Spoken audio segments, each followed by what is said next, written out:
Welcome to the test server. Today we have a new weapon called Bouncecritter. The name really matches with its ability as it builds around two things: bounces and critical hits. When Bouncecritter lands a critical hit, that shot just not deal double damage, but the round also returns back to the magazine, and the projectile could rebound to another enemy near it. It has 3 legendary implants: damage, crit chance, and rebound radius. By default, the rebound radius is 20 meters, and the implant can take up to 26 meters. With that, an important note to be taken is that the target should be in direct line of sight to each other. Crit chance increases as its weapon rank increases. For an example, if the weapon is rank 5, then it is 30%, whereas it can be up to 70% in max build. It is actually the first weapon to have its own crit chance implant, which is mandatory as it increases the damage and triggers the weapon's main mechanic. The magazine looks tiny. It only have 8 ammo, but because critical hits returns, which can last the ammo for long. The ammo lasts 13 seconds, which can go up to roughly 31 seconds at max build. That is more than twice as long. The ideal mech for it is Mimicker, as it would support 32 energy capacity and be able to carry both Bouncecritter 16s together. However, along with that, some other mechs are capable too, like Solus, Panther, Redox, as they have the same energy capacity. Their ability is the difference. As Mimicker have all 4 abilities in it, it becomes the ideal star for this weapon. More very interesting detail about Rebound that changes your target priority. The damage direction for the Rebound is not based on where the projectile physically hits the second mech. The game uses the angle of your first shot. So if you hit the first target in the back, the Rebound also gets the rear damage multiplier against the second enemy, even if it visually strikes that mech from the front. And the reverse is also true. If you shoot the first target from the front, the Rebound does not become back damage just because it lands in the back of the second mech. That means the best target in a group is not always the mech with the lowest HP. Sometimes it is better to shoot the enemy whose back you can reach, especially if another target is standing nearby. The first mech then becomes a launch point for a stronger Rebound. Blockhorn can work as well thanks to its 32 energy, protection, and amp zone.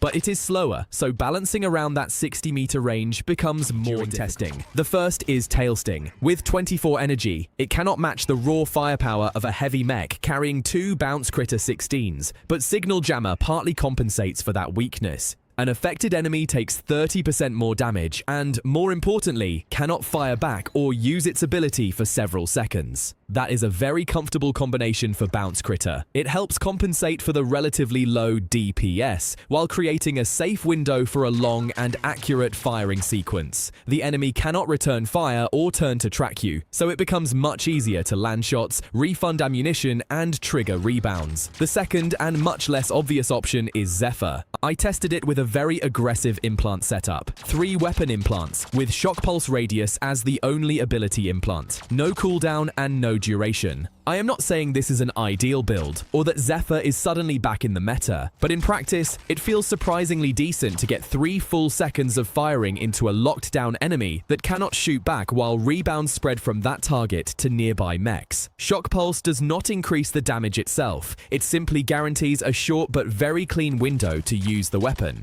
So I would divide the mech choices into 2 groups. Heavy mechs give Bouncecritter maximum weapon energy and compensate for its low DPS with more raw firepower. Tailsting and Zephyr give up some of that firepower, but their abilities create a moment where the direct projectiles are easier to land without taking return fire.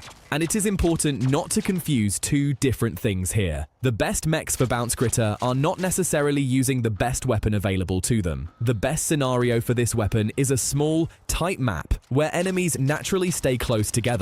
Compact 3-beacon CPC maps are the obvious example because fights keep forming around the same narrow routes. Rebound radius can consistently matter there, and the 80-meter maximum range is much less restrictive. That also gives us some very simple counterplay. Do not stand within 26 meters of a teammate with a clear line between you. Even a slight angle, a wall, or different elevations can remove Bouncecritter's main advantage. This weapon does not just punish one mech, it punishes bad spacing between 2 players. So my verdict is this: Bouncecritter is not a universal meta weapon, and it is definitely not a simple purchase that will perform equally well the moment you unlock it. It is a specialized weapon with relatively low single target DPS, a heavy dependence on accuracy, rank, and implants, and a clear weakness against Galvanic Hull.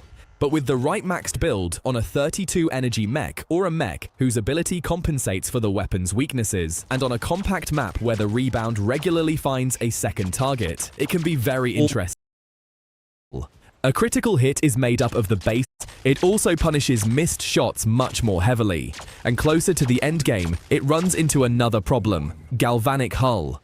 A critical hit is made up of the base damage and an additional bonus portion. Galvanic does not erase the entire shot, but it absorbs the critical bonus. So against a very common endgame defense, Bouncecritter loses part of its damage even though the ammo refund and rebound still work. That makes the weapon a little contradictory. It gets the most from heavy investment, max rank, a leveled crit chance implant, and preferably rebound radius. But that is also where Galvanic Hull becomes more common and removes part of the value from those critical hits. There is one more very interesting detail about rebound that changes your target priority. The damage direction for the rebound is not based on where the projectile physically hits the second mech. The game uses the angle of your first shot. So if you hit the first target in the back, the rebound also gets the rear damage multiplier against the second enemy, even if it visually strikes that mech from the front. And the reverse is also true. If you shoot the first target from the front, the rebound does not become back damage just because it lands in the back of the second mech.